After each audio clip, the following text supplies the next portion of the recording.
y'all are gonna hate to hear this, but like the stuff that Kel wrote was like way too good. Like straight up, I'm not even playing like the cleansing B-sides. Like it's crazy how good the shit, but it's like that's the issue. It's kind of too good, a little too polished. The songwriting has too much going. We need to dumb it down. My philosophy for the sound of the band is it has to sound like something a 14-year-old would have wrote in like 2008. If it sounds like a seasoned adult made the song, I don't care how good it is.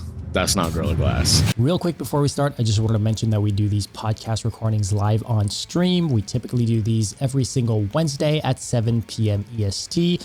It's a way for you guys to kind of be a part of the conversation, ask your own questions. I find it so much more enjoyable to do it with a community of people watching than, you know, kind of just doing it offline. So, in short, it's a lot of fun. If you're free, do check it out. If you want to support the podcast, you can subscribe to us on Twitch for the ad-free viewing and the emotes. And alternatively, you can become a member on YouTube. Memberships on YouTube are cheaper in most countries, and you largely get the same perks as Twitch outside of the ad-free viewing and the streams. With both, you get early access to episodes whenever they become available. We have a supporter-only chat in our Discord, as well as every second Friday, Yan and I do these supporter-only Discord calls that are a lot of fun. On top of that, you get to be the first to know about our upcoming guests, see some general behind the scenes, and so much more. That being said, simply joining our Discord is by far the best way to show your support. It's free. We've got a thriving community of people that just want to talk about deathcore and metalcore, channels for guitarists, vocalists, gaming, the usual. It's a great time. That's where I'm at 24/7, if I'm being honest. So yeah, come hang out. Links to everything I just mentioned in the description of wherever you are watching or listening. And with that, enjoy this episode.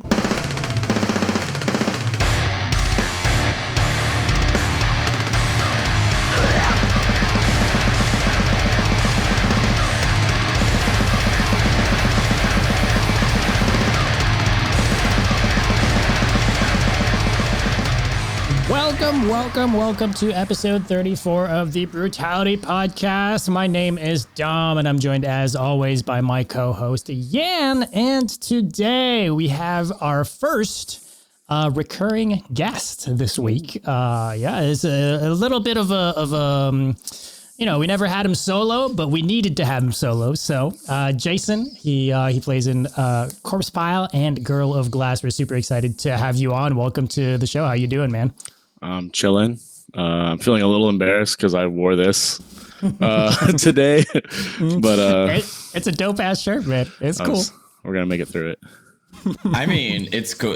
I think I noticed it and I was like, that's awesome. Like I'm one of these people. I'm okay with it. Like if you wear your own stuff, I'm okay with that. You know, your logo is super sick. So Thank you. If it was my logo, I would probably wear it all the time. Hey, it's like a double whammy for him because he designed the logo too. So it's that's true. The massive ego on this guy to wear his own shit. There it is. Oh yeah, you could even tell people that it's just to as promotion as a graphic designer at the same time. Yeah. It's a billboard. There it is. You know, free publicity. Yeah, man. But I'm excited to do this with you because we did, for context for people listening, I guess we did like a MySpace deathcore like revival, like roundtable thing a little while back, but we were like 10 plus people on a call, and Jason was one of those people, but we didn't get to fully talk about, you know, Girl of Glass, but then more specifically also Corpse Pile and stuff like that, and your own personal life. So this is gonna be fun to dig into, and I think. Go for it. No, it's just a little add-on.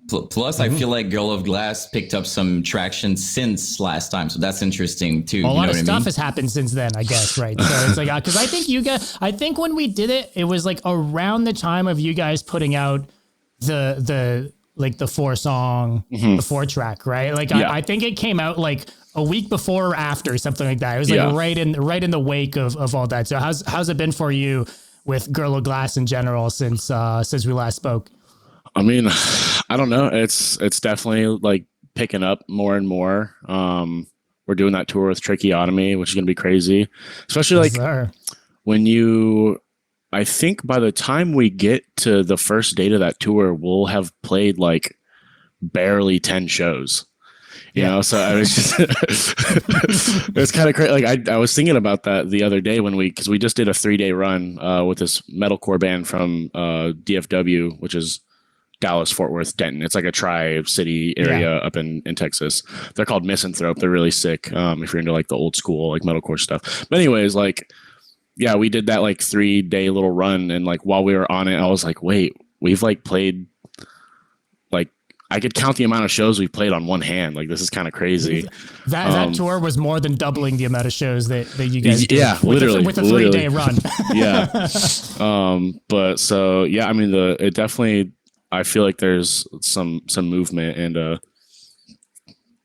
definitely trying to take advantage of it. You know, I feel like these windows of opportunity come once, like every whenever, and like if you don't get on that train, you'll miss it. And you know, you could maybe still get to the destination, but it's not going to come as like easy. So I'm trying to get on that train. You know, and how's I guess like because you guys played your first.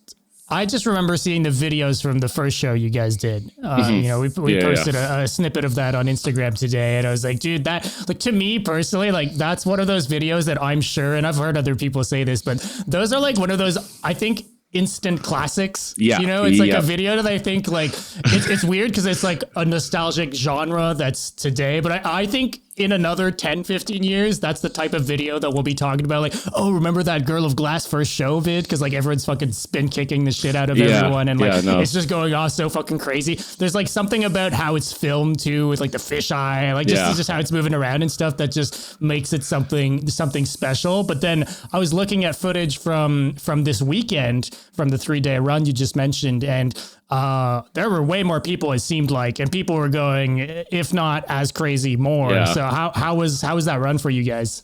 Can you feel like the difference since then? Kind of. I'm like with the Houston show, like the venue that was at was like this tiny little bar called El Miche's. They say the cap is 150 people. There's no fucking way. It's like 50 people. There was a point when I was like moshing. there was a point when I was doing like the door, and like I felt like immoral for letting more people in. But so that show was like definitely sick, like people wise, but God, it was so fucking sweaty. And the day after that was Corpus. It was a backyard. That show was decent. It was definitely super sick for like a house show. It was like probably about 100 people in this guy's backyard. They were going crazy. Victim Blame played that one. It was sick getting to look up and seeing all the little nephews, you know, moshing to Girl of Glass. All of your sons, yeah. And then the Denton date, the DFW date, that was crazy. Originally, what was that place? What was that venue? Is like an outdoor thing? Kind of. It's called Rubber Gloves. There's an inside spot. There's like a bar lounge room, and there's like a super small room that's like kind of behind the bar, and there was a noise show there that night actually. And then there's a side room that's like the main like inside room for Rubber Gloves. That's where the show originally was, but the show like sold out like before the first band even played. Or like no, like in the middle of their set, so they had to upgrade it to outside to accommodate the more people. Honestly, if you ask during the show, yeah, during that's like the first time I've ever heard that. That's crazy. That, yeah. Like, did anyone sound check? And it was kind of like, well, there goes that, I guess. No, because like since they knew they were upgrading already, the band that was supposed to play, they were already outside sound checking on the outside stage, getting it ready to go. But honestly, if you ask me, I think they should have just let the show be sold out, and because it would have like obviously it was crazy. Y'all saw the videos, but like if it was inside, have you all seen the videos for the 6 Shots in Dallas set? Yeah. So that was the first band up. Yeah. They played. Them and this other band, Scrape, were the only ones that got to play inside, and like I'm jealous. Like I wanted to play inside bad, but. I mean, look, your guys' mosh pit was bigger than that room. Yeah, no, I mean, yeah. I just like it when it's like smaller, so like it's you're more likely to get hit. You know, like it's just the level of violence is a little bit crazier. You know, but I mean, it was a crazy like to get that kind of like reaction like outside of Houston like already was like super sick. Like I feel like Texas and like the world at large is like really fucking with the old sound coming back. You know, like they've been craving for it, and now that it's there, like they can't get enough of it. And the cool thing is, like you look at these shows, and again, I'm gonna say it: there's no phone. People are mushing and going crazy, and so it's not only bringing back the sound and everything, but it's bringing back the whole experience that a lot of people are missing. So I feel like there's this common thinking of like, if I go there, it's going to be like back in the days, or at the very least, like if I go there, it's going to be crazy and we're going to have a blast. So people are together instead of being like, hey, I'm going to have a cool story to film. You know, it's more like, oh my God, we're all like, there's a hype of like, let's hang out at these amazing freaking shows. And that's the ultimate goal for a band. I think like that's what you want. No, that's like, sorry, someone was dropping off my Dunkin'. It would have been even better if there would be nothing and you just went like, he's seeing things already. He hasn't even had a sip of his coffee yet. Completely just sorry. Yeah, your point about like the no phones and stuff, like that's I used to like, you know, hit the record a band and like, you know, post it on the story and stuff, and but like I don't know, I've kind of been getting out of that and just like kind of putting my phone away like when it comes to a show, because like I think like something that made the live experience really cool like all those years ago was like the ephemera of it all, like how like fleeting the moment is, and like, you know, you get that while you're experiencing it, and then the only way to experience it again is to go back, you know. And so like I think that's like a really like cool part about, you know, the phones like not really being out or anything. Like people are just like really being in that moment and like, you know, taking it for what it is. Yeah, and I think for you guys too, it's cooler, right? Like when you perform, you rather see people like look at you, like instead of looking through a phone, like they are there with you, you know, like going crazy. So it feels more like an event together as opposed to like, oh, we're doing a show and they're there and they're gonna have a memory that they're never gonna watch. So it's cooler to just like, let's have this moment. We know it's gonna go fast, but it's gonna be crazy. Let's be crazy together. Type thing. And it's cool to see. Like I've seen some of it. I was amazed by the like old school mosh pit as well, because like it's I think that's the reason though, because the only time we've ever really brought up like the no phones thing was with like a Waking the Cadaver show, and people were going fucking crazy during the set, and I think it's people don't want their phones to be spin kicked. people are looking out for the mosh to you know, instead of looking at your phone, you're looking at like not getting a foot to the face type thing. If you look at your phone, you might die, so you might rethink that. High alert at all times. Yeah, that it could be it. By the way, it would be super sick if you guys would play with Waking. I'm still gonna say it. I say it every podcast all the time, but like really, I feel like Waking is one of those bands that matches the old sound. Like it would make sense. Like they're offering an old school experience already. So I'd be super down to play with it. It's just anytime they like come to Houston, like it's fast and stuff they do. People, or like the people that book the shows, like just aren't like as tapped into like the music scene as they feel they are. Like, so like they'll book them at like a shitty ass venue with like a bunch of like local bands that no one really cares about, which, you know, no real diss on the local bands that, you know, that don't pull, but like, you know, it just, I'm looking up all these flyers right now. That's just like I feel like they're like the promoters in Houston that get to book Waking the Cadaver like don't know what to do with it, and so the shows don't do good, and they're like, oh, like Waking the Cadaver like just doesn't pull anymore. But I just think like they just don't get it, and like that's why Waking the Cadaver or anyone on their booking management, whatever, hit me up. Corpse Pile, FYL. We will give Waking the Cadaver a great Houston show. No one will probably see this, but just in case, hit me up if you want to play a sick show in Houston. I got you. It would make so much sense to me, a show with like Waking, like another band that fits the old sound would, even if they're more modern, would be like Peeling Flesh. Like it makes freaking sense. Like Peeling Flesh, Waking, and all this new, you guys, Peacemaker and all that. Like in my brain, at the very least, it makes sense. They're all offering like an old school experience. I would like to see that, like, you know, big tours with all those bands. So yeah, it's an interesting perspective though that you have. I'm curious. You know, you talk about the promoters booking, let's say like Waking. Like, do you guys? What's the Houston like specifically Houston? I guess like what's the scene looking like in terms of. Because I know there's a bunch of bands out from Texas right now that are doing like crazy cool things, but is there? I look to like Jeff booking stuff in South Florida, you know, like an Equinox type thing, and you're like, he's like single-handedly like fucking breathing life into a scene, right? Like, do you guys have that equivalent or something like around Texas and Houston, like people that get it? To your point, like what you were mentioning.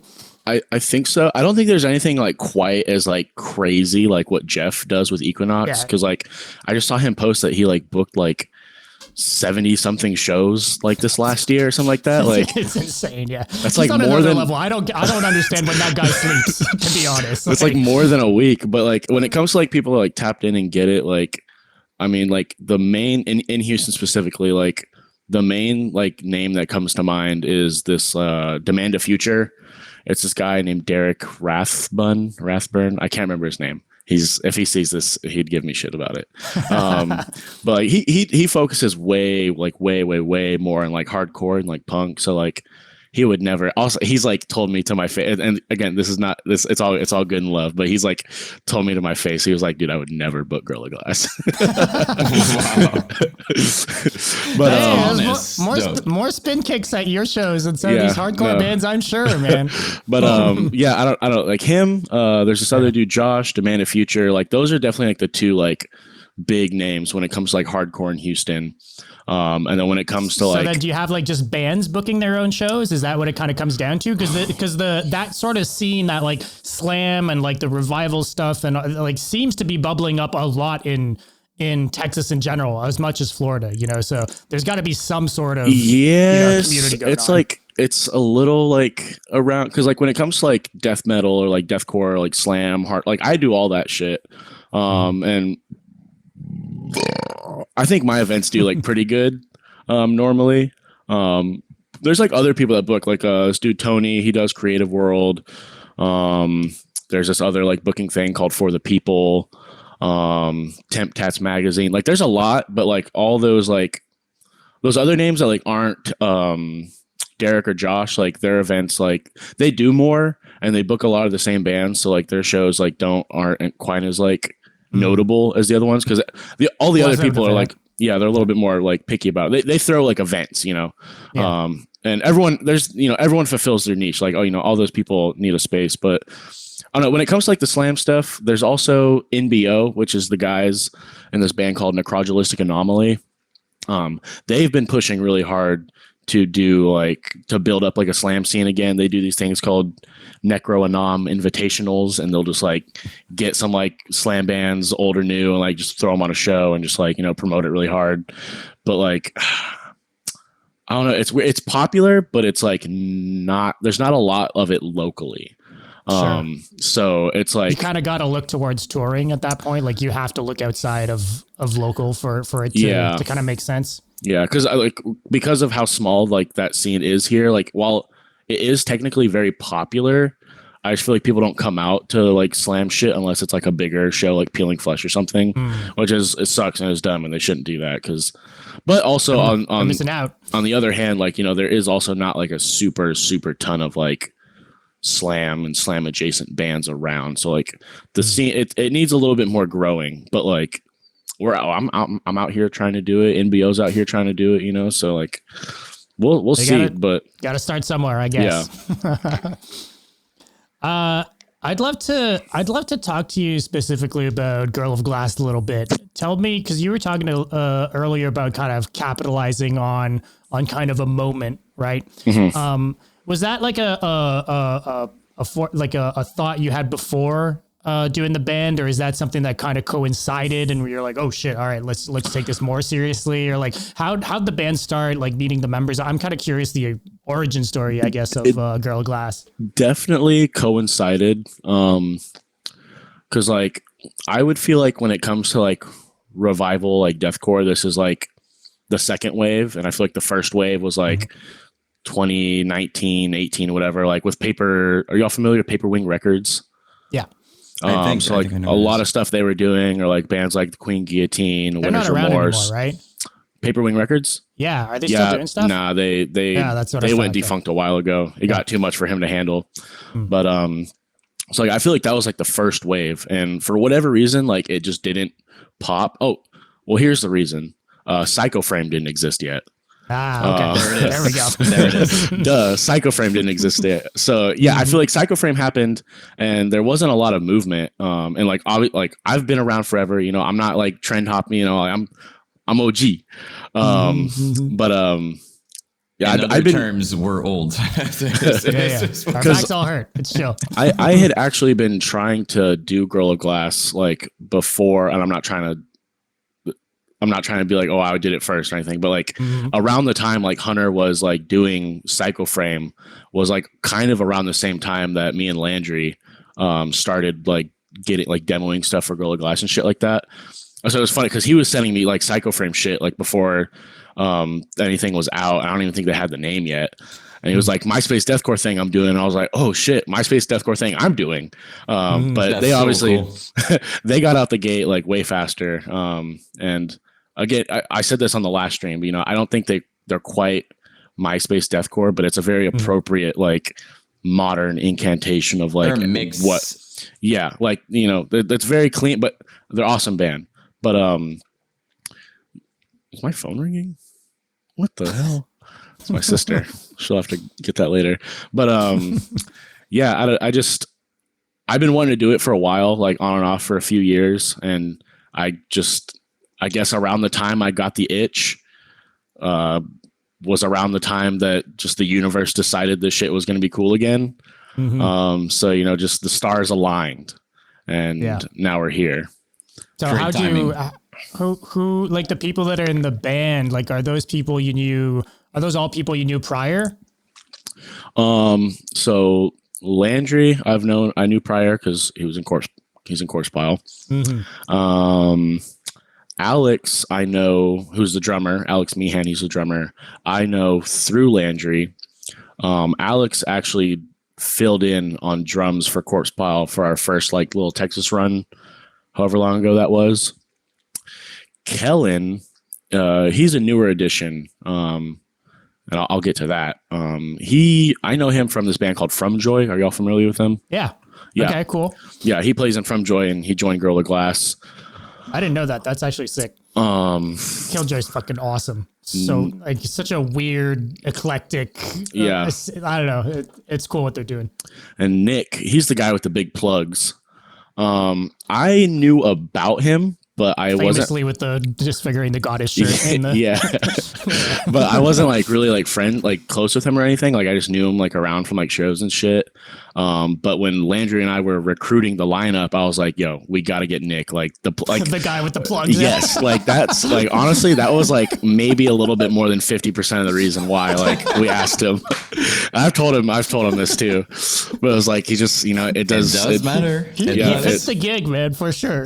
And then, our original bassist, Landon, he stepped down, but he was someone I knew from the scene as well. But yeah, he quit because he just felt like the band was like moving a little bit too fast. And so Landry, who was on guitar, moved to bass, and then Nick stayed on guitar, and then Kel joined for guitar. And that's the current lineup for Gorilla Glass. Cool. So is everyone local then? Is that all people around where you live? Houston-ish? Yeah. I mean, like Kel probably lives an hour from me, but like it's still well, okay, Nick lives like definitely like not in Houston. Like he's so far south. It's like, because like there's like some like neighboring areas of Houston where like if you said like, you know, you live in Houston, it's okay. But like where Nick lives, if he said he was from Houston, like it would just be kind of crazy. Okay, people would give him shit. Yeah. Yeah, but I mean, it's like it's not like you guys aren't jamming every weekend type thing, you know. It's especially because of how far Nick and Kel live. Like it's every now and then. Hopefully, we can do it more. I've offered to give them gas money to make it, you know, not as whatever, but they're like, nah, like, you know, it's doing it for the music, or like, it's like I can make the drive. It's just, I don't know. I'd rather just give you some gas money and we can do it more often, but yeah. And then how's the songwriting process look like for Girl Glass? It's like it's mostly online, I guess, at that point. So like Landry usually just like writes some shit and then sends it, and then I'll either like thumbs up or thumbs down or like but for, and that's pretty much every song on the EP, demo, whatever you want to call it, the self-titled release, except the last song, which was written by our friend Lyndon, but there's a song unreleased called the Nick Stacy Slam. Okay. Who it's named after our member Nick. I'm assuming he wrote it. Yeah. He didn't necessarily write the whole thing. He just like contributed like specifically the end with the slam. Okay. So that was like the working title, but then we were kind of just like, fuck it. I mean, that works.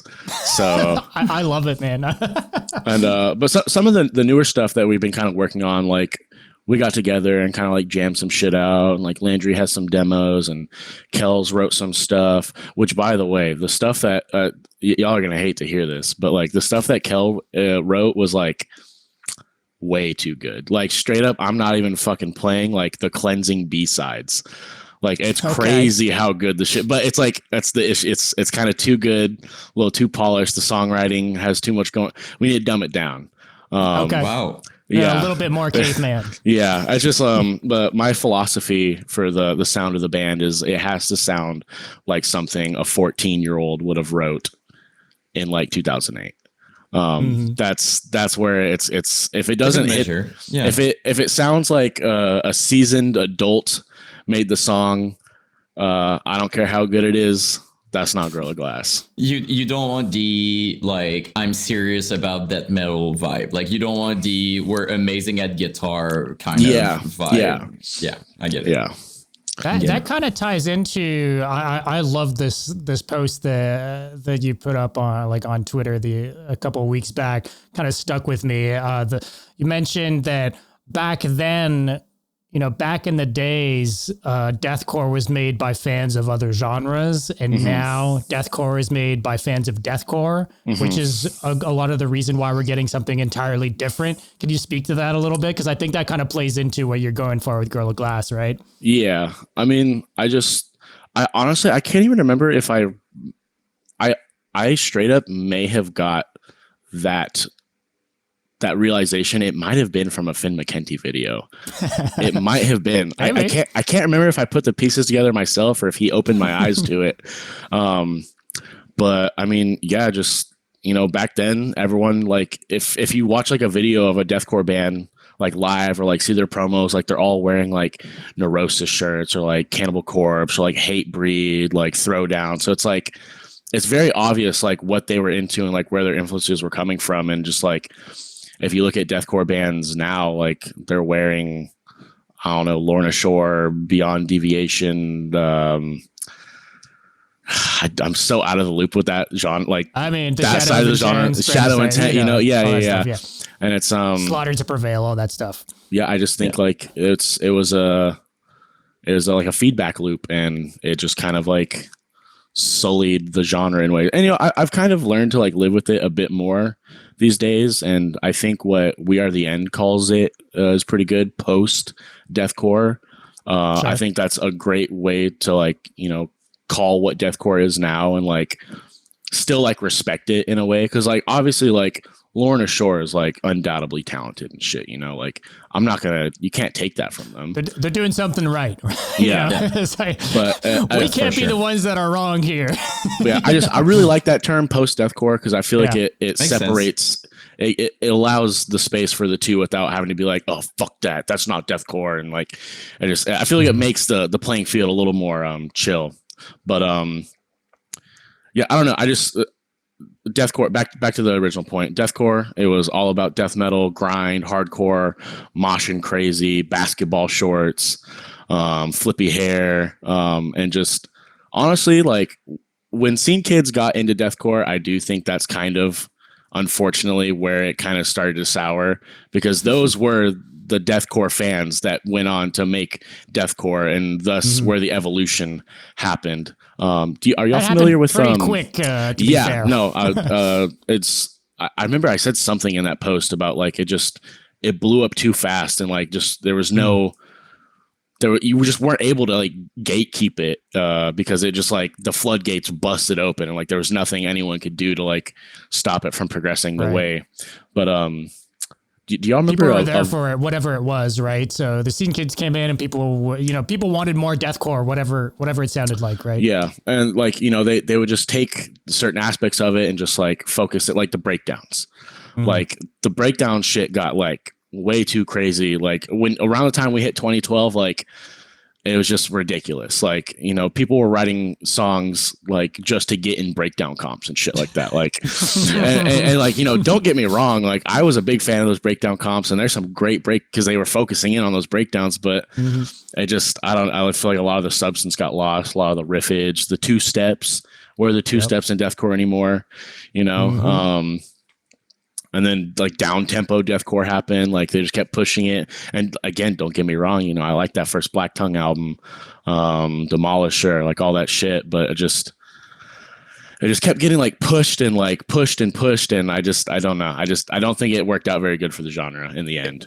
It was like constantly trying to evolve in different directions at the same time. That was the weird thing. Like you've got some bands that clearly just moved away and straight up like did the more jammed era type stuff, like only bouncy riffs and whatever. We had that for a lot of years. And I feel like there was always this pressure of being accepted by the death metal community. We keep talking about that, but from my perspective, it's like a lot of people were, upset that these big death metal bands wouldn't tour with them and stuff. So like in a chase of like trying to be respected, they themselves went away from the hardcore parts, because even today in my freaking videos, there's some people saying if there's core in the name, it's not metal. So like it's just like these people in their mind, hardcore shouldn't be part of metal, which is ironic because it's my personal favorite part of everything. But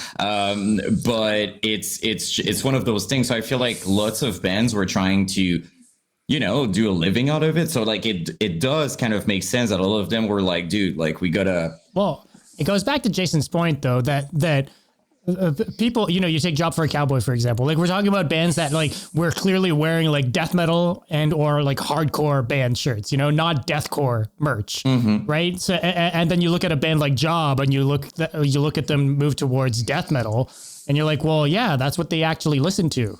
Right? Yeah. They weren't listening to deathcore. They were so it's like, in that chase for sure. But there's also, I think, for a lot of bands, they just kind of moved to what they actually were listening to. It's a mix of all of these things. Yeah, exactly. But like, I feel like deathcore, the thing with deathcore is that since it was a controversial kind of thing, like it was as loved as it was hated, it was helping a lot to get exposure, but it was also kind of against it in that sense, which made a lot of people went away from the roots, and you guys and Psychoframe and all that. Like there's a lot of people who miss those roots, who miss this, and we're obviously, look at what we're doing. Like we're part of that. But like with my channel, like I think it's clear.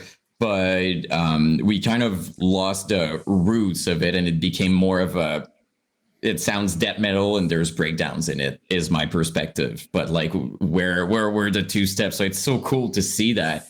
And by the live videos, from my perspective, it's like the fans were also missing it.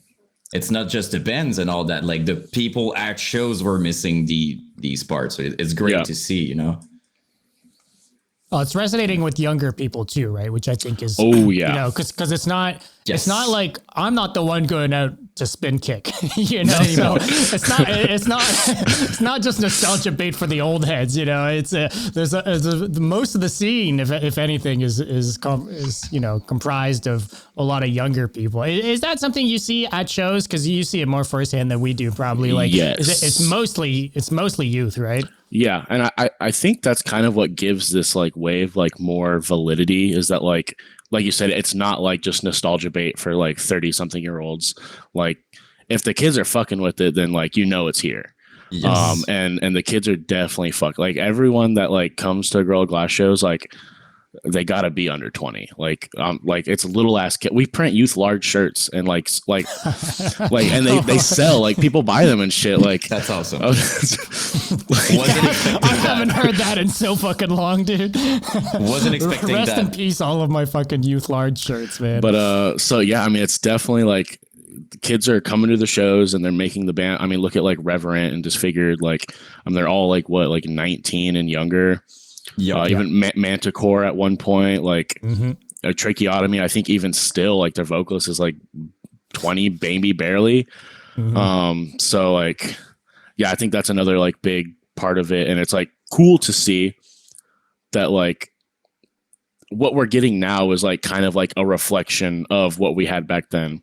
Because to talk about the first wave like bands again, I feel like that those first wave, and I loved all the Queen Guillotine and shit, but I feel like they kind of were like that nostalgia bait, and like the kids weren't ready, like, or just like not privy to it yet, like just not the right place, right time, and so like that kind of was more of the nostalgia bait. But like now it's like the kids are doing it, and like that's done deal, like we're here.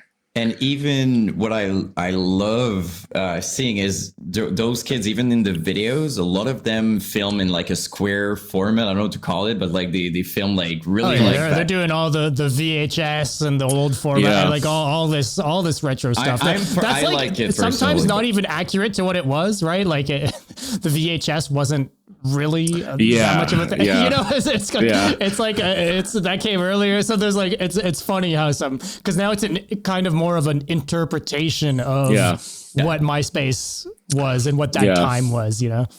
That's another thing like I've been thinking about lately is like I've kind of been wanting to move away from like emphasizing on like the word MySpace and like relevance to the sound, because like obviously like this isn't MySpace.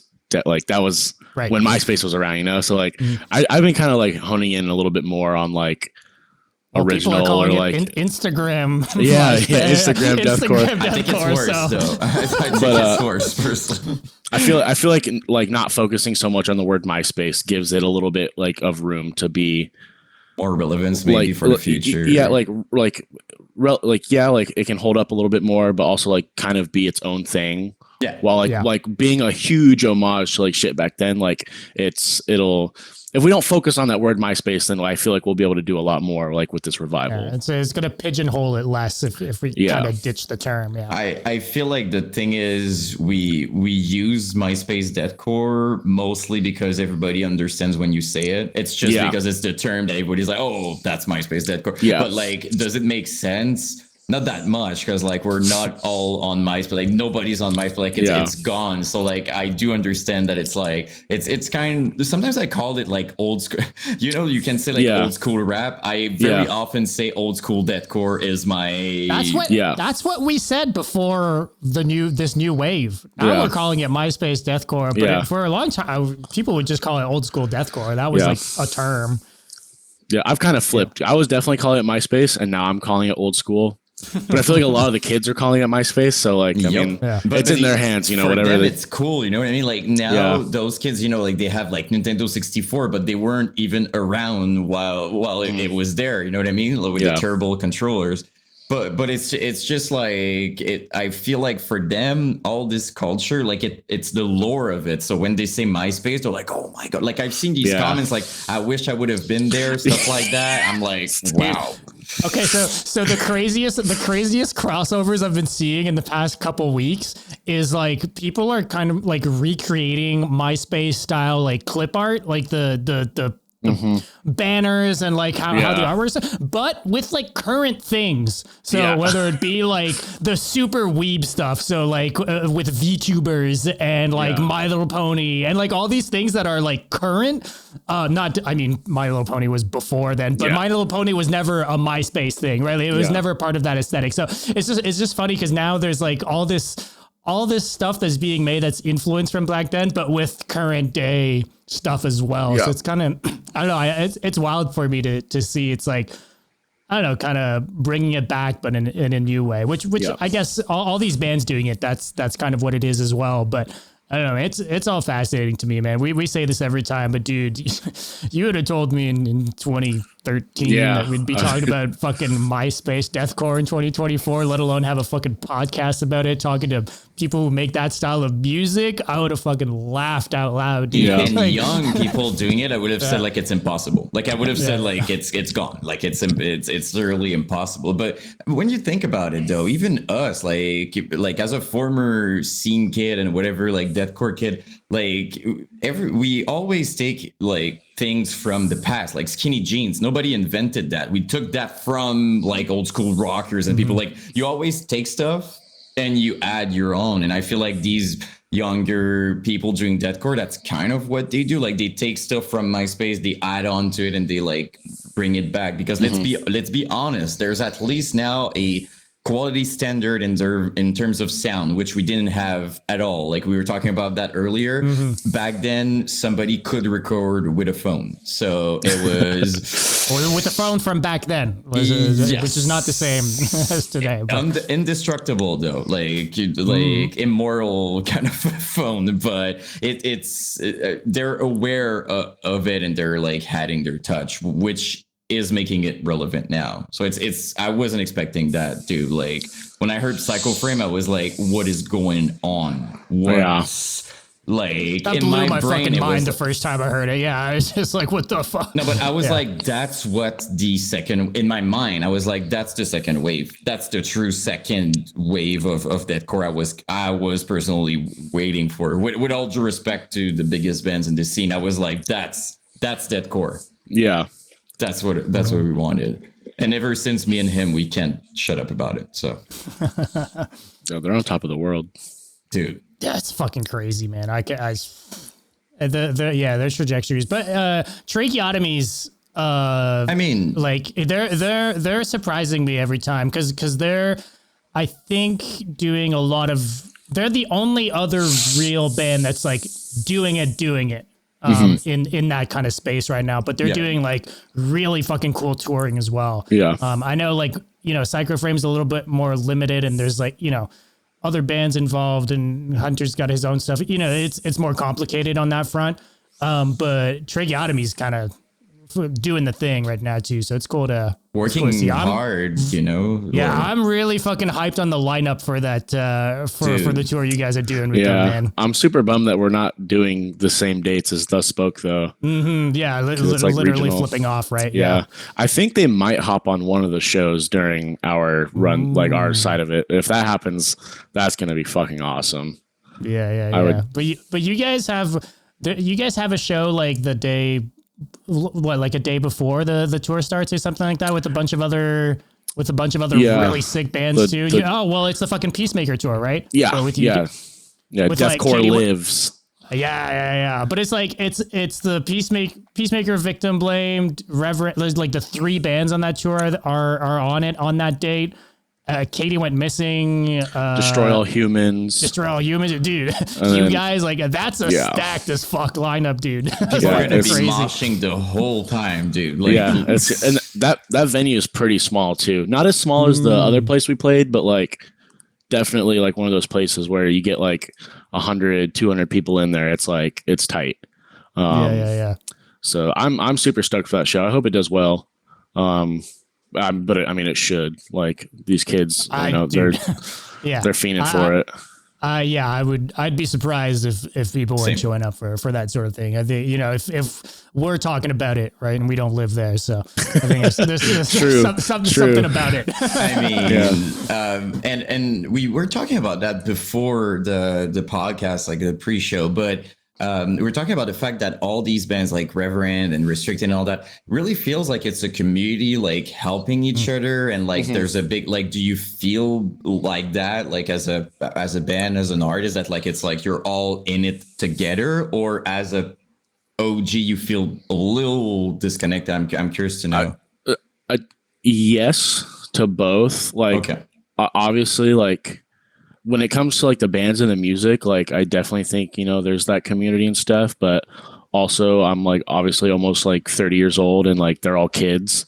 So like, yeah, how much do I have in common with them like outside of that, you know? So like, I'm not like really like friends with any of those, but like if they asked me for like any kind of help when it came to like, you know, band stuff or music, like I would definitely extend that if it was within my power. But I also just feel like I'm slightly outside of like I don't want to say clique, but you know, like the group, just because like I'm so busy like doing shit for Gorilla Glass and Corpse Pile that like I don't have the time to be like super like social and like interact a lot with all these bands, which kind of sucks because like, you know, obviously we're all in this together right now, and it's like, you know, we're all part of this wave, and I want to be more in on it, you know, with everyone else socially, but I'm just like, I'm the fucking manager, vocalist, fucking everything for both my bands, so I'm like, I don't have time to like socialize like that.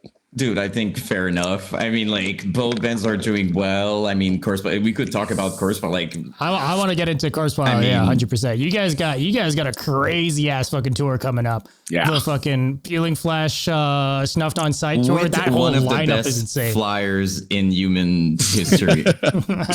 yeah. I don't know who made that flyer, but it's awesome. It's crazy. Well, it's their album art that they just kind of made an ad mat out of. But dude. Yeah, how'd that tour come about? Because that tour is gonna be fucking crazy, I'm sure. Like all the bands on that tour are kind of like on the up and up, especially Peeling right now.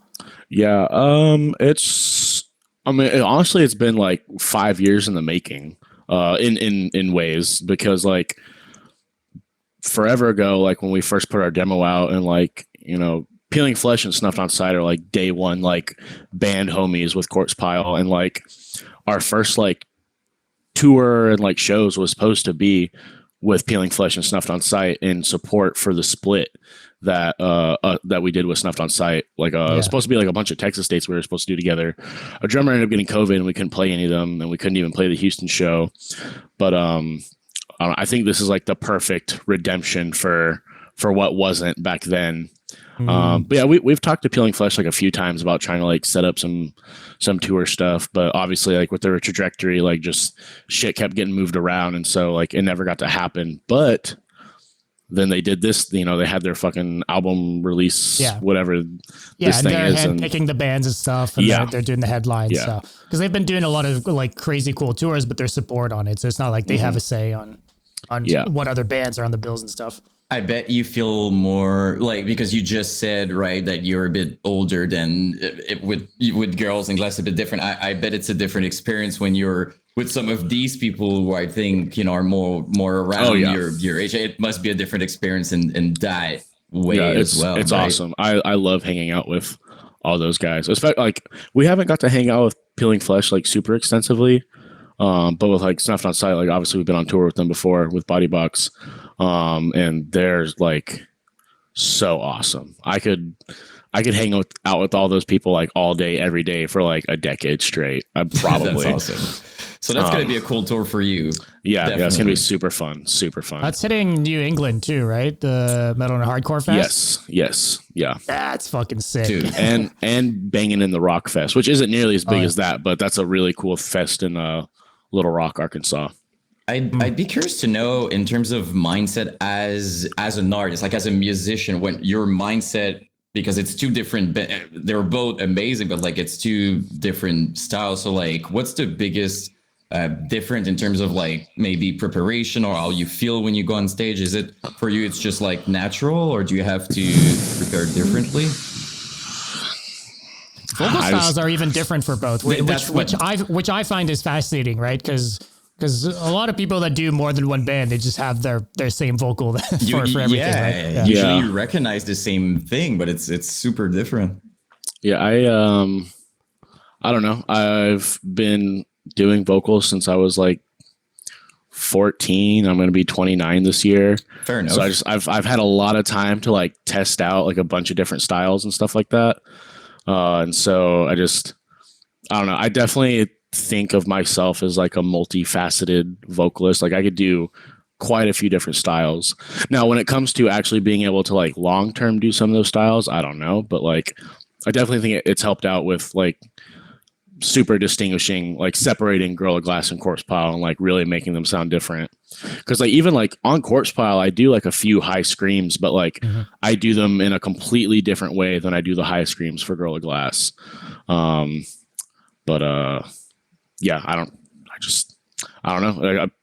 Like you were asking about the shows, like I just get up there and I do it. I don't really get nervous or anything. I'm kind of built for this. Like it's like I'm a vocalist for sure, dude. Best case scenario, like you basically answered my question, because I said, is it natural? I think the answer is yes. I think for you it's natural to do both, but honestly it's rare though, because as we were talking about doing different styles, it's not everybody who can just like turn their brain, like change and do it. So that's, you know, we talk a lot. We have a lot of discussions around like, you know, having the music and or the vocals fit one another, right? Like your vocal ideally will serve a song, like will serve a vibe. So like it in theory makes a ton of sense that you would do different vocal styles for both bands. But again, it's just like, you know, so it takes, you know, you're saying you've been doing it for a long time. You've been doing it for like 14 years, but like some people just really hone in on that one vocal style for 14 years, right? Yeah. So it's just, that's true. That's very true. Give yourself a little bit more credit. Yeah. What's talk to me about releases.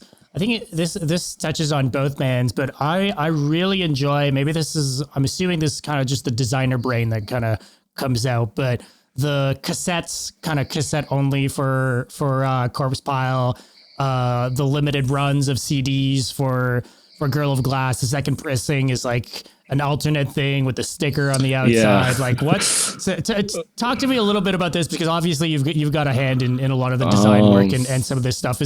What's the thought process when it comes to putting out merch and releases and stuff? I mean, with Corpse Pile, with the physicals, it kind of just ended up, obviously like with the most recent EP, like we have CDs and vinyl and stuff, but like prior to that, like the tapes were just kind of, because I have like a bunch of cassette decks, and so I was able to make the tapes for the band myself, just like the quickest and easiest. So that's kind of why like we're such a very tape like exclusive band.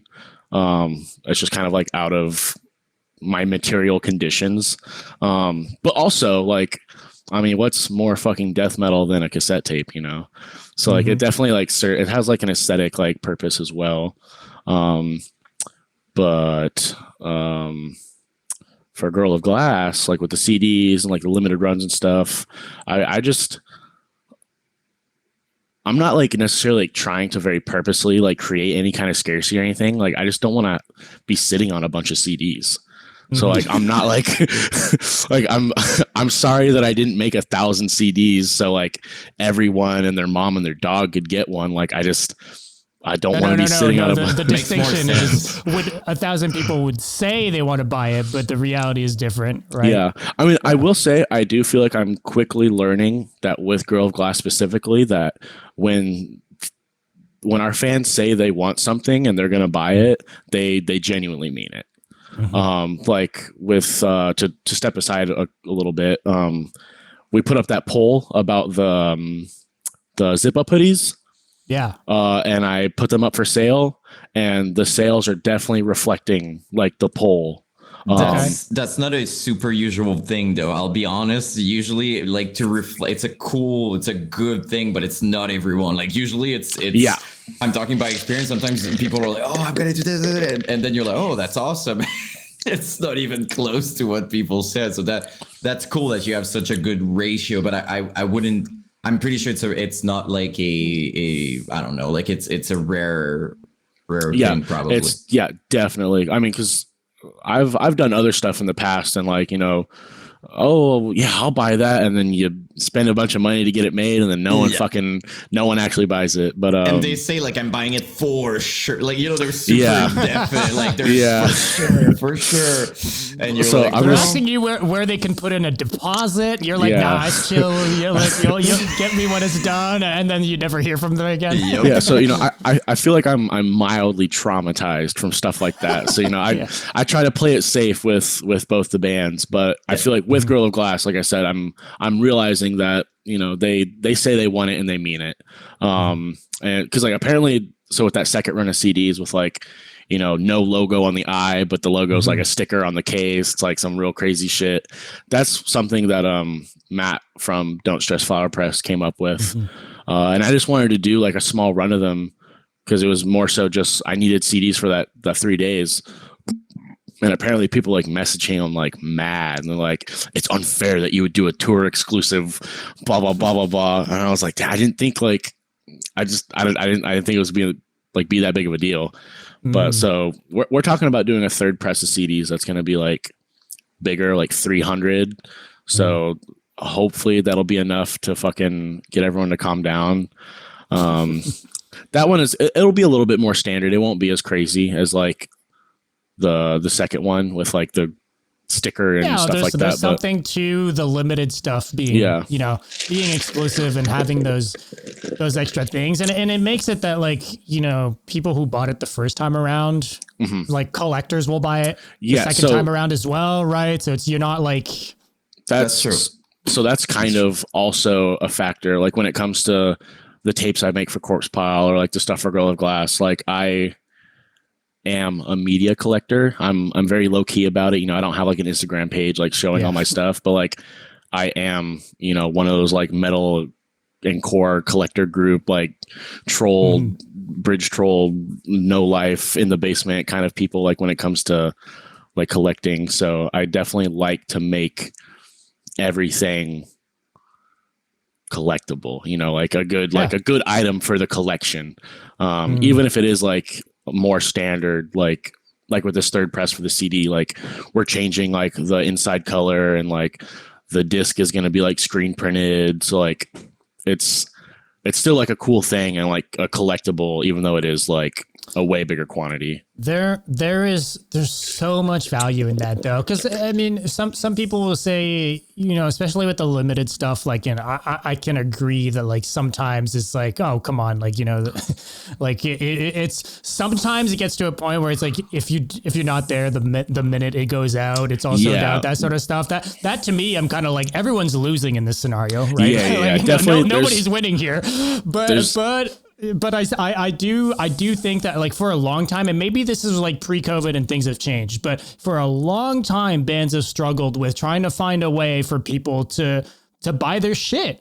Because it's like, who needs another band t-shirt? Who needs an extra CD? You don't even have a fucking CD player, right? So why the fuck would you buy a CD type thing? So I think all of those things, you know, you started having bands start doing these really weird, kooky items. Like, you know, Arcspire was doing shower curtains and all these things that people, I did not know they did that. Yeah, but like, but that's sort of, but that's what you need to do, right? There needs to be like a reason why you would, like, if it's something that you can't get anywhere else and no other band does, or like there's a collector reason to buy something like with the skateboards, like it would be an example for. Sure. So all those types of things I think are kind of necessary nowadays if you want to actually sell your stuff. And I think a lot of the revival stuff is doing that well, is doing that in a cool way. Because I mean, we see there's a demand for it, but you know, you want to make sure people buy it. So you got to think a little bit more than just like, hey, we made this CD leaflet once, let's print it again. You know, like,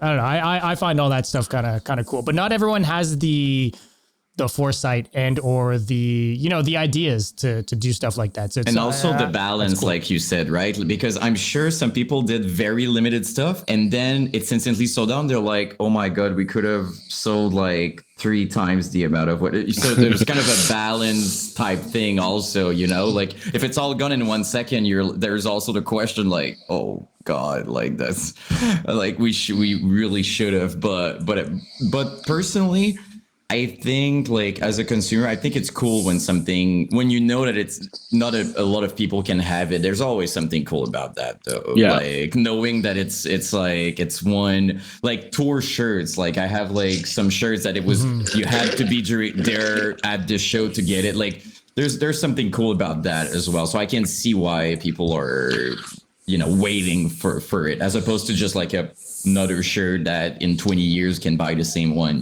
like it's not the same experience too. Yeah. So I'm definitely a big fan of accessibility, but I mean, you can't beat being in a secret club. I mean, like it's just, I think especially for bands, it just makes the most sense to not lose money ultimately too, right? Like I think that is like a big factor in like either doing a pre-order or doing a limited thing, knowing that it's going to cost this much. We're for sure going to sell it out. We're going to make this X amount of money from it. Like, what you're getting into.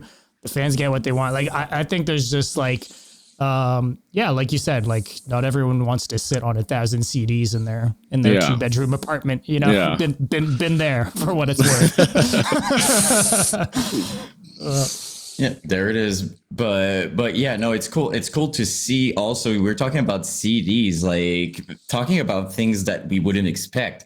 Kids want CDs. Like never in my life I would have thought, like I had a big collection, but people buying. I don't have a CD player here, man. I'm like looking around and I'm like, I don't anymore. I have something that can play cassettes like randomly, but I literally don't have anything in my setup to play a CD. And they're selling so fast too. That's the other thing. Like sometimes I see, I'm like, oh my God, like it's gone. Like, and they just announced it. So like, that's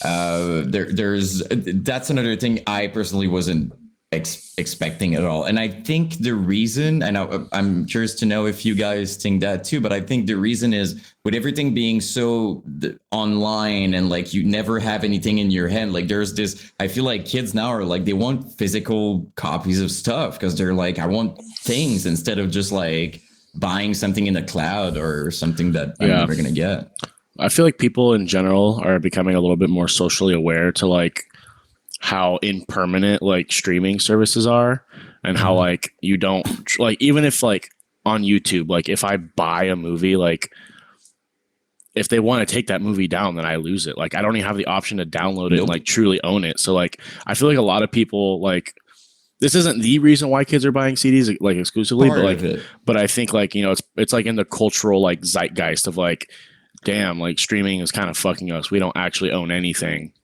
Yeah. And so like by buying CDs, like now you have like that tangible physical thing. And with it being a CD, it's really like, I mean, more or less easy to like get the digital files off of it and then have it like on your computer too. Exactly. So like it's I don't know, it's just good to have CDs, especially like in this day and age with the streaming shit. And let's be real, like a virtual collection doesn't feel the same. Like something like, oh my God, I have all these things. I mean, iTunes is a nightmare to deal with. Also that much. I believe you. I fully believe you on that one. And there's like gaps of years that I don't have music for because streaming, and it's like it's the whole fucking thing. Because we see the same thing, a similar thing in other areas like gaming, for example. Like so they're gonna do like special edition or things like they're gonna do like limited physical copies or something, and people are jumping on it because they're like, I'm gonna actually own something instead of just like like all my my PC, for example, all my Steam games. If, for example, Steam would go away, it's gone.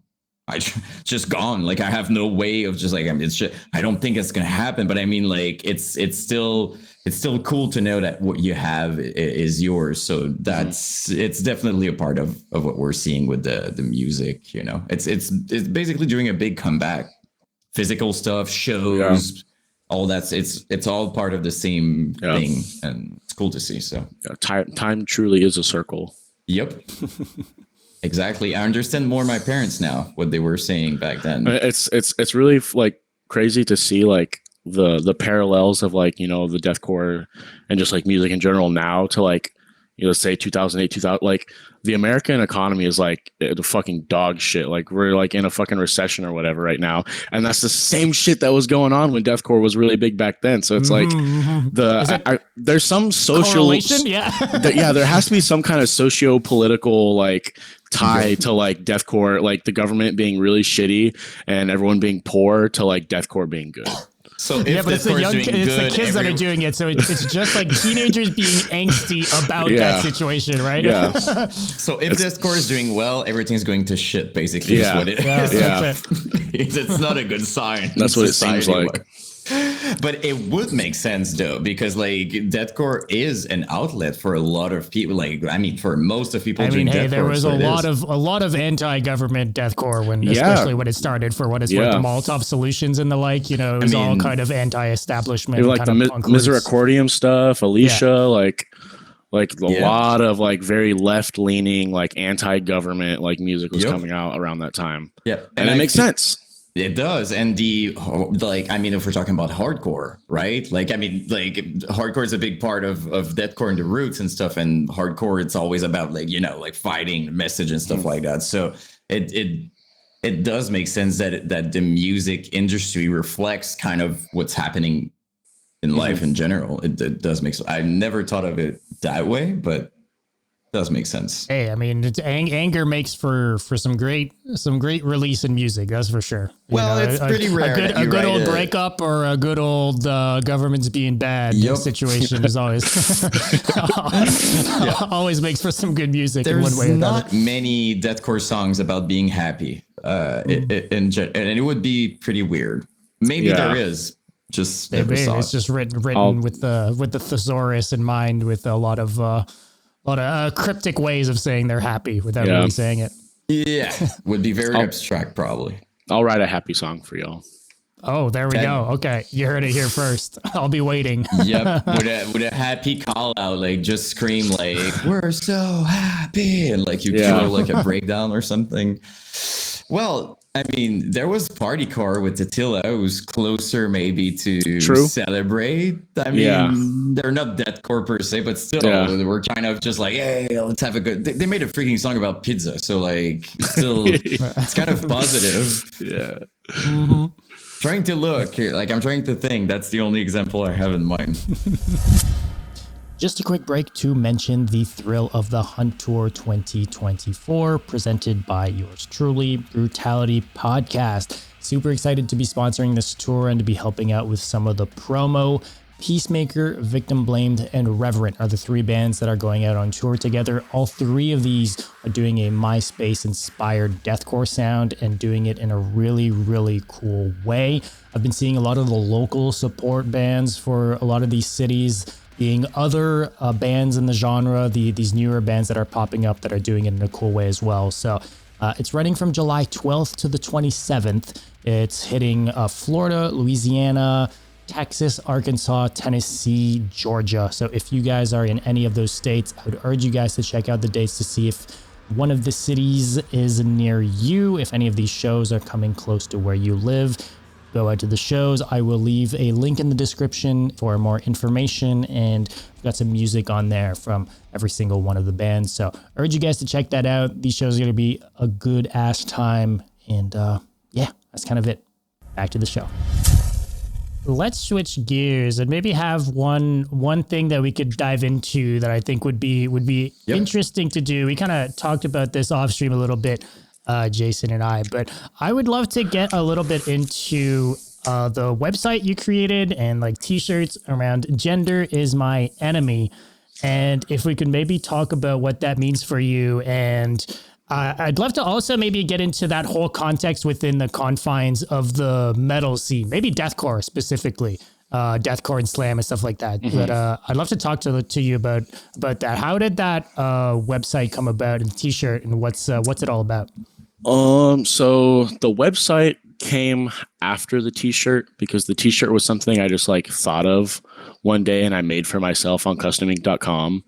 And like I would just wear it around at shows and shit, and just like so many people would ask me like where I got it, and be like, oh, I made one for myself, I'm sorry. And it just like got to a point where I was like, okay, I guess I need to like put these up so people can have them. And so I made the big cartel, and like I put the shirt up, and I don't know, I feel like I could do more than just like I could kind of explain, where I'm coming from, like with that term and like the shirt in general. So I kind of like made it less of a big cartel and more of like just a website that hosts the shirt for sale for that period of time.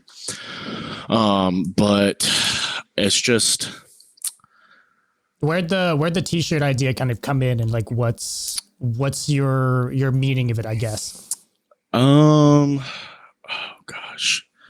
It's like it's a lot. I know it's a lot. I know it's not complex. Like it's not that I'm uncomfortable talking about anything. It's just like it's so like personal to me. I feel like in the website I kind of talk about like how like you're kind of like forced like from birth like into these two categories of like man, woman, mask, femme, or like something in relation of the two. And I don't think it has been. Yeah, there you go. Pull it up while we're at it. It's been. Oh god, I'm hearing myself. Yeah, double. Same. I hear you in double too. Oh, sorry. Let me. If we could fix that. Yeah, 1 second here. My ADHD brain is just like no. I mean that's a no. Give me here. Should be good now. Okay. Cool. Yeah. Okay. Sorry about that, guys. Oh gosh, what was I saying? I completely lost my train of thought. Well, you started. I mean, the meaning of the T-shirt, I guess. Okay. Yeah. I just feel like those like categorizations have been kind of rough to me, especially like later in life, like post puberty and like kind of like really coming into like being a man. It's just like I don't think I align with those kind of things. And this isn't necessarily like I'm saying like I'm a trans woman or anything like that, even though I do like personally like align with like more feminine things, and like very often I wear like this earring with like a little female symbol, and like I definitely a lot of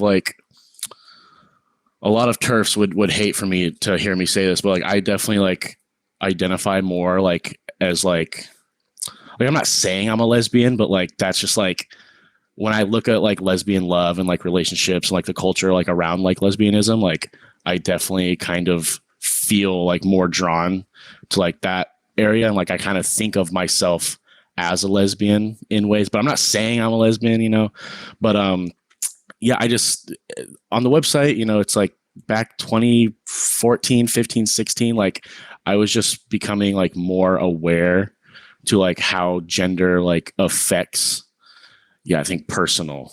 Yeah. I just like I was becoming more and more aware of like how like it kind of just affects me against my will, and like how I'm perceived certain ways, like just because like I have facial hair, like a deep voice, or like I have these like masculine features. You're supposed to be like this or like that. Or, and it's like it wasn't anything like I aligned with, and like I was learning at that time like a lot more about like queer identities and like trans people in general, and like I found myself like aligning like more with those kind of people, and like just seeing like how like I related to them, like even like in interests, like with like one thing I noticed was like, oh, a lot of people like noise music or they like screamo, and like I was like, I like a lot of stuff, and just like I don't know, I was finding like a lot of community and like queer spaces online, and like I'm definitely like on Twitter, like I'm so deep into that gay shit, but then I found this but at the time, like I didn't quite have like the words for like what I was feeling or anything like that. And like one night, like I was like, oh god, like I feel so nihilistic about gender, and so I wanted to see like if anyone had felt that way.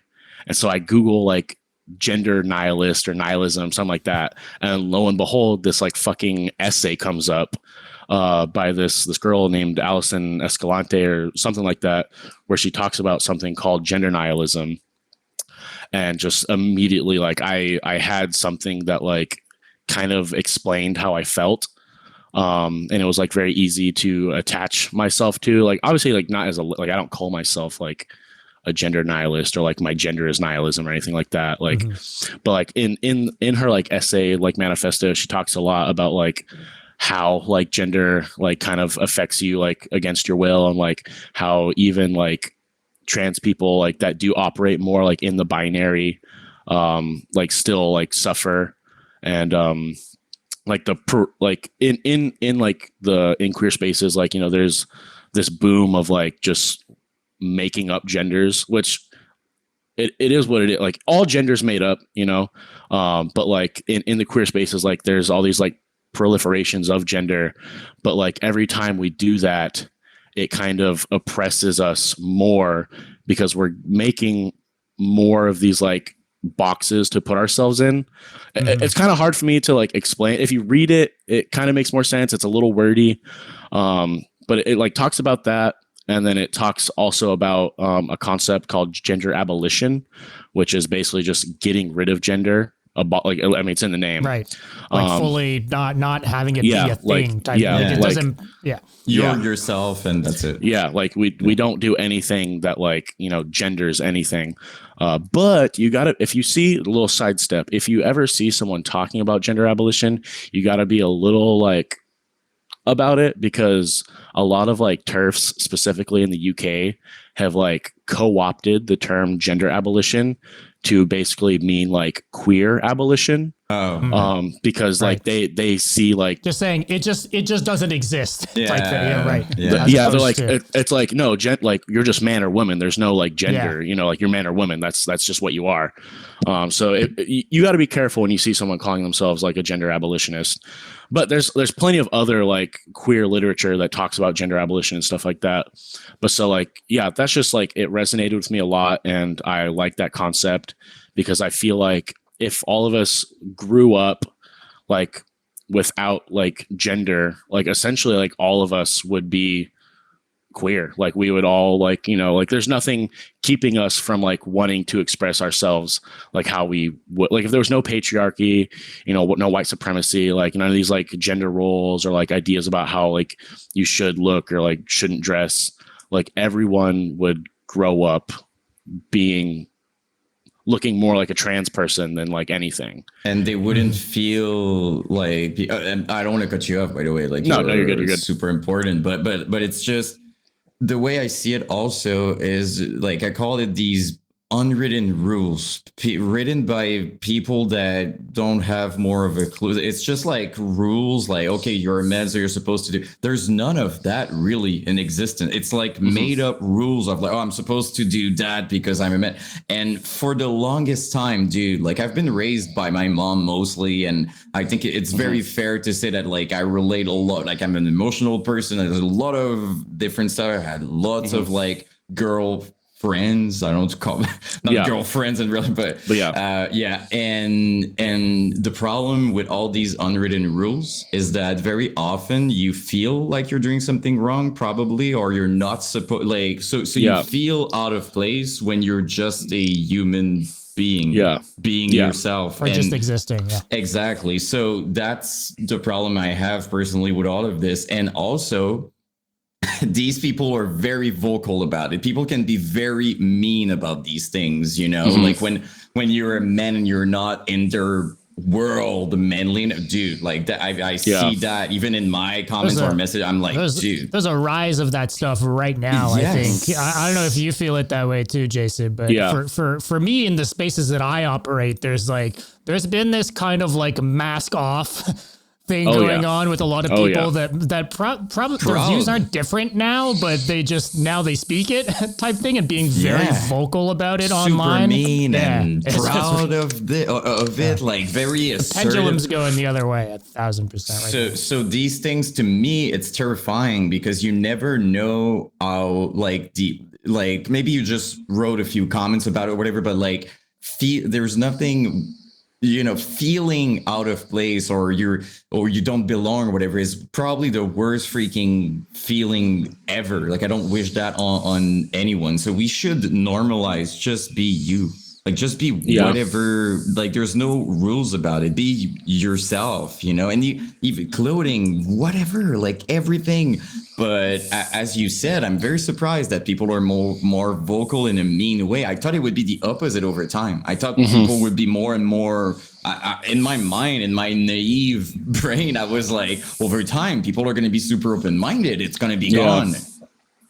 It definitely it feels like queer acceptance is definitely pedaled backwards a bit again to like 2008, 2007, 9 standards. But like back then, like the boogeyman was like gay people.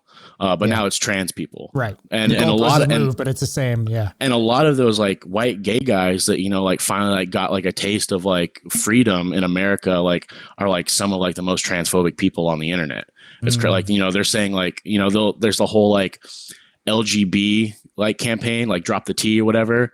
Like there's like, oh you know, God. keep the trans people, like they're not part of our community. But it's like fucking trans women are like the main reason why you even have rights today with like the Stonewall riots and shit, you know? Like, so you're doing exactly what you hated that people were doing type thing. Okay, the oppressed becomes the oppressor, as we've seen many times in history.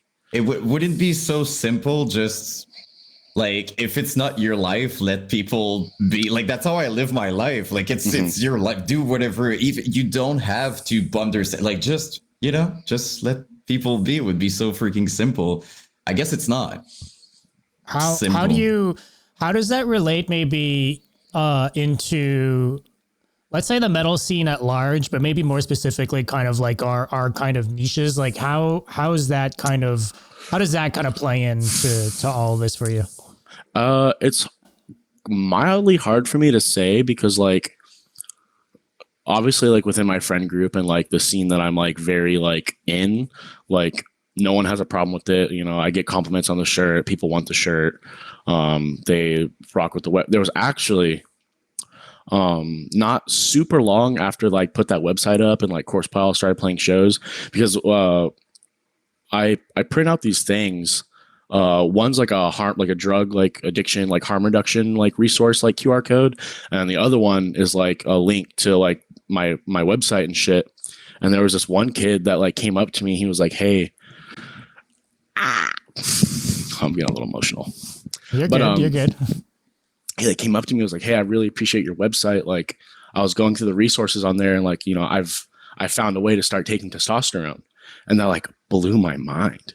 Cause like I put this website together like in an hour, and I was like, yeah, you know, it's good. Like I'll have all the shit on there. Like I'll have these resources. Like, but like I didn't really think like it would make that kind of impact in someone's life like that. And so like I don't know. In my part of the scene, like I think it's very appreciated and respected, and like, you know, it's doing like some good, and like a lot of kids are like able to see that like they're safe to be like more openly queer. I'm sorry, guys. Dude, don't be sorry at all. It's just very special and important to me. But anyways, in the Houston scene still, let me step away from that so I can not cry and still answer y'all's questions. It's like in the death metal scene, like the true death metal scene in Houston, I definitely have quite a few ops because of like the gay shit. And like none of them ever like actually like press me in public or like try to step to me or anything like that. But like they'll take pictures of my shirt like while at shows and like post it on Instagram and be like, look at this fucking bleep that if you have to. You're good. And it's like, and it's funny because like I won't even like that shit is like so away from me. Like I don't even see it until like a month later when someone's like, yo, by the way, did you see this? And they show it to me. I'm like, what the fuck? No. Like, it'll like literally be someone like standing right behind me taking a picture of my shirt. My like, God. Like if you have a problem with it, fucking say something. Like, let's duke it out a little bit. Yeah. I mean, it's already a bit more respectable. At least say like talk about it instead of, oh my God, like come on, dude. Like, come on. But yeah, so like over like I will say this isn't like a diss on like the Texas or like Houston like death metal scene, because I am friends with a lot of this like more than not, like those are good people. But there's just they're not as uptight about like, you know, beating up and kicking out like dickheads and shit like that. So they have more evil people per capita in their ranks. Okay. But I really like don't get that much shit for it other than like these people, and they're mostly mad because like, you know, they're racist or like, you know, they're friends with racist people, and like we beat them up at shows or like call them out online, and like, you know, they don't like that, and so like, you know, they try to like at that point. It's not even like it's not even the real reason type thing. It's like so like there's this like one group of people that it was being like super crazy racist on the on like the internet and like TikTok, Instagram and shit like that, posting like all kinds of like crazy like Holocaust denial memes and like transphobic shit, and like like Landry from Corpse Piles messaged one of them because like they would like post Corpse Pile videos all the time, and he was like, "Yo, don't ever fucking come to a Corpse Pile show again. We'll beat your ass." And we played with Sing a Sugabog. I probably shouldn't be saying this, but whatever. They're not going to do anything. But so that guy and like a few other dudes. And to stop for a second, one of those dudes used to be like a really big fan of Corpse Pile, but then we started playing shows, and I'd be like, this is for queer people, like, fuck landlords. And so all of a sudden, I was the coolest guy to him, and now I'm a fucking loser. But anyways, yeah, like 3 or 4 of those like guys that were just like being super like shitty, racist, like internet troll types on the internet, rolled up to the show, and we pressed them. Like, we're like, "Yo, like, what's up?" And we just like a huge brawl started. One of them pulled out pepper spray and maced like the entire fucking pit. It was crazy. Yeah, a bunch of us, whipped on them. And, I will say, we didn't like beat them to a pulp. I will give them credit. They held their own pretty good. All things considered, they held their own pretty good, but their bitch asses did go running, and I haven't seen them at a show since. Mm-hmm. And so on that topic, I think, it's important to press these people in person because even if you don't like beat them to a pulp, and even if they beat you to a pulp, they know that they can't come to these places in public and have peace. Yeah. So you just gotta, stand on business, pull up, and be ready to get your ass kicked. And, maybe best case scenario, you'll kick some ass. And it shouldn't be this way, but unfortunately, these people, that's the only language most of the time. Like I've witnessed it, like I've seen things like that I had, for example, I had to personally fight because I'm going out with one of my friends, he's gay, and these people are trying to. So I was in fights, and I tried not being into but sometimes these people, that's how it is. So yeah. As much as I don't say it's the right, sometimes that's the only way to stand your ground, unfortunately. I just think it's like, it's always, you were talking earlier about like, the noise scene has clearly a larger demographic of queer people, right? And stuff like this. So, like, to me, it feels like, especially just being a metalhead in general, like you're already the outcast. You're already, you're already into the weird shit. You're already like outside the mold for enjoying like these like edgy types of music. And it would be, in my mind, those kind of spaces that would be like the first to be open about all this sort of stuff.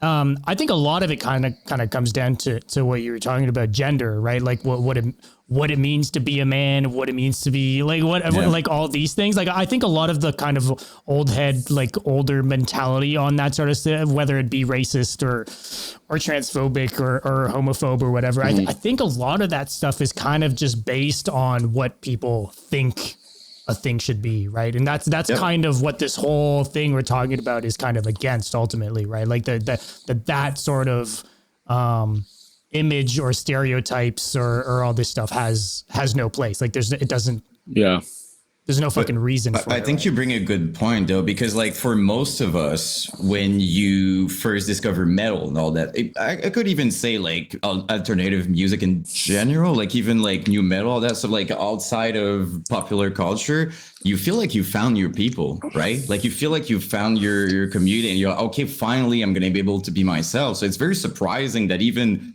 in this, there are rules. I'm like, why? Like it's supposed to be the place. The whole scene is built on not having rules and breaking rules, right? Yeah. And being yourself and fighting for yourself. A lot of metal is about fighting for yourself, right? So, and it's, by the way, it's good to hear that mostly it's a good experience. Like you said, like mostly you're comfortable. At least, that's there is always going to be like exceptions and people like that, but at least it's not totally rated at shows, and at the very least, so they know that it won't be just a thing they can do everywhere. So there's that, because I think maybe I'm wrong, but I think people that are younger are a lot more aware of this sort of stuff too, right? Would I be wrong in saying that?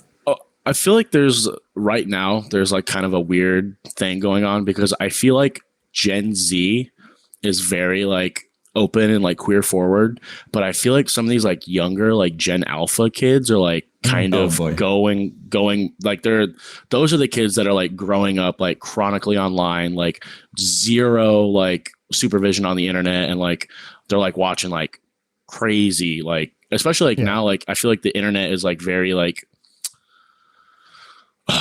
like with Elon Musk owning like Twitter and shit, like I see so many like so much like racist, evil fucking shit on that app like all day, daily, dude. Yeah. And like those accounts, like you report them as much as you want. Like their name could be like whatever the fuck, and like you'll probably have to bleep that if you're gonna put those on YouTube. But like and they'll be just saying like racist shit all day, and people are reporting them all day, and it doesn't get taken down. But so it's like I feel like on the basis of free speech, right? Like that's like, what fucking gets me. I mean, it's terrible. But I just feel like there's a lot of like with Gen Alpha, like I just feel like I don't know. Obviously, I'm very separated from these generations, so like I only have like a very weird angle of a view like into like, you know, how their culture is. But like I feel like I'm seeing like a lot of like really young, especially boys, just like growing up to be very like what's the word, like vitriol, like they're just full of so much malice for no reason, like towards like people for no reason. But I've seen a lot of that, honestly, and not that I'm judging or anything, but like I've seen a lot of like these, I don't call them like alpha gurus, like you need to do this and this and this, and like don't take no for an answer. Like, I'm like what, like, and super. So like imagine a kid, right? Like like you hear that very, very young, and for example, you look up to that person for some reason, and you're just like, you become that type thing. Like that's gonna be your mindset because you're inspired by that. And I was surprised, but I've seen quite a lot of that going on. Oh, huge personalities fully leaning into that sort of that sort of narrative. And the message is it's like, you know what I mean? It's like fuck the world and be your, you know what I mean? Like, you know, stand your ground. And so if you're young and you come across that, like people our age, we had internet, but it was kind of an in progress kind of thing. Like but now they're raised with it. So if they're exposed to this, I mean, that's going to be the new perspective. That's going to be their... That being said, I think that's why it's important to have these talks and to talk about these things, because for every person talking about these things in a negative light, you know, you gotta somewhere in that shine the light, you know, and hopefully people latch onto that message instead.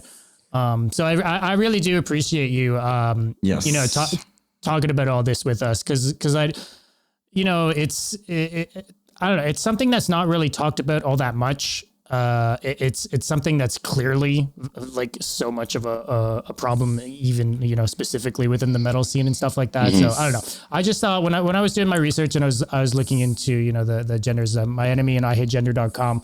I just thought it was I don't know, a topic worth highlighting and something that, but you know, thank you for sharing, man. If on the screen, if you could go back to the radical queer texts. Yes. The scroll down, that bottom one, that I highly recommend reading that one. It's probably the least like wordy, like jargon heavy thing. Like it's just someone like talking about their experience. I think that's like a very good thing to like read and like kind of get like a very deep like inner perspective on like someone who is a trans woman and they're not coming out, you know, and like just how like living as like a man like affects their life because they don't feel that way. But like even like in, you know, these like leftist spaces, like or like feminist spaces, like the women like treat them like shit because they see them as a man and don't give them the opportunity to like express their true self. But that whole thing is like, it's juicy. Like it's a riveting story. I was on like the edge of my seat, like just getting to the end of it. It's good. It's probably like out of everything on there, I'd probably recommend reading that like the most. Cool. It's the easiest to digest. I'll link this. I'm gonna link the website and everything in the description and stuff. Either way, but I'll specifically link this text, and I just put it in chat for anyone who's interested. But yeah, man, what's coming up for you guys with either Girl of Glass or Corpse Pile? What's moving outside of, because you guys got the tour with Corpse Pile? What else you got going on? So we are, for Corpse Pile, before the tour, we're trying to hopefully get more music written, recorded, and put out. It's kind of looking about that. We're supposed to do a split with this band from Delaware, who's Oh, sorry. Double is that? yeah, about that. There you go. Okay. But that's a cool band. They're all members of another like really popular band in hardcore. But they're death metal band. It's not as big, so it's gonna be cool to like work with those people, but like not be like a huge deal or anything like that. Mm-hmm. But we're also supposed to be doing some music for are you all familiar with a label called Corpse Gristle? I don't think. No, I don't. As far as like slam and death metal goes, pretty legendary label, especially in Texas. They're the label that kind of like put on for Devourment and like pushed them really hard to the world and shit like that. But they're doing like a new wave like TXDM comp, and we're supposed to be on that. Cool. And then there's the tour, and then beyond that, like we don't really have a whole lot planned. We kind of just wait to see what comes to us instead of like going out and do. Especially like I already do so much. Like I'm not gonna like. I'm just gonna for extra trouble. Yeah. Yeah. Like if someone wants to be like, hey, do you want to go on this tour? Then I'll see, and then we'll do it, and that'll be cool. But we have like a fest in October, and that's pretty much it for Corpse Pile. For Girl of Glass, we're trying to write again more music because we're about to go on this tour with Tracheotomy. And I hope I don't know if y'all need gonna a long enough set. I mean, precisely. Right now, our set is still like 8-10 minutes. It was one of my questions. Set is legendary. Yeah, it was a question I had personally. I was like, "Are you okay?" So that's cool. So we're definitely like, I mean, if we're already booked for the tour, so if we don't get the songs done in time, it kind of is what it is, but we don't want to do that, like there's definitely a level of professionalism that we want to bring. Play a 15-minute breakdown just to fill it out. Yeah. So we have a few things like kind of demoed out and ideas we're working with. The fastest 8 minutes of my life. So hopefully, we'll do that. As far as like releases for Girl of Glass go, nothing really planned because I'm kind of like stuck in this thing. Landry just texted me, bruh. I wonder what that is. I wonder if y'all see the Fresno date. Okay, well, that's irrelevant. Oh gosh, but yeah, I'm with Girl of Glass. I'm stuck in this thing where like I want to have really silly like song titles and stuff like that, but I also at the same time want to have like very like serious and like emo song titles. But I don't super want to mix those like two things, so I don't know how to wrestle with that because like obviously two short EPs, man. Yeah, something because like obviously like with the self-titled like it's more like serious in tone, and like the artwork and like the song titles I have for like the planned EP, it's like more serious in song titles and tones, and then even for like the planned like full, I have this band planned like 6 releases in the future. There we go. But okay. but all those as a designer does. But all those are definitely more like serious and vibe and tone. But like I want to name songs like I Dream and Drop A, or like ain't no gators on the mountain, like just shit like that. I personally missed that. Like the Divorce Preda were kings of these things back then, and it was gone and then it just kind of never came back, really. And I want to bring it back, but like it doesn't quite fit like this like vision aesthetic I have for Girl Glass. But maybe it's like the side tracks, like the B-side or some shit. So that's kind of one of the ideas I was thinking is we could just put these songs out as like singles or like just group them into like, I'd call it the fucking silly sides or like something like that. Just kind of like in between releases of like the serious stuff. But I haven't quite like, you know, had like the eureka moment on like the best way to like roll that out. Perfect concept. Yeah. I need to workshop it a little bit, but beyond that, like putting out music in this tour, we don't really have anything until like December. We're gonna do like a week-long Texas tour with a band that we're already like pretty good friends with from the Northeast. And then another band that I'm not super like, I see a lot about them in passing. Doors at 5:30, 9 bands. Holy fuck. Yeah, that's not good. Hell yeah, brother. Yes. Where are you guys on that lineup? How late are you playing on that? Playing at 3 a.m. or midnight? Probably.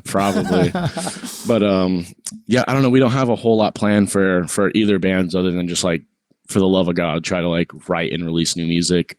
And tour both more. Got a tour coming up, so it's not like, you know, it's not like you guys are sleeping either. You and guys people got are your asking for, like, I was reading a comment there, like, it was one of my questions today, like, if it's overwhelming sometimes, because I've seen a lot of people asking for a new Girl of Glass, like, like everywhere, like every time you guys pull up something, we get this. So do you feel kind of old pressure with it, or you're just like happy that people are hype and waiting for it? Yeah, I personally don't feel like a lot of pressure surrounding it, just because I don't know, like while I do take the band like serious, like on like a base level, like I mean the main thing was like we just wanted to do it and like have fun, you know. Everything else is like coming secondary. So like I'm not gonna like sit here and be like, oh my God, we need to make these deadlines to get these songs out, you know. I mean, even like again, like with this tour, like I mean, I'm pretty sure we'll have more songs to, you know, fill out the set and stuff like that.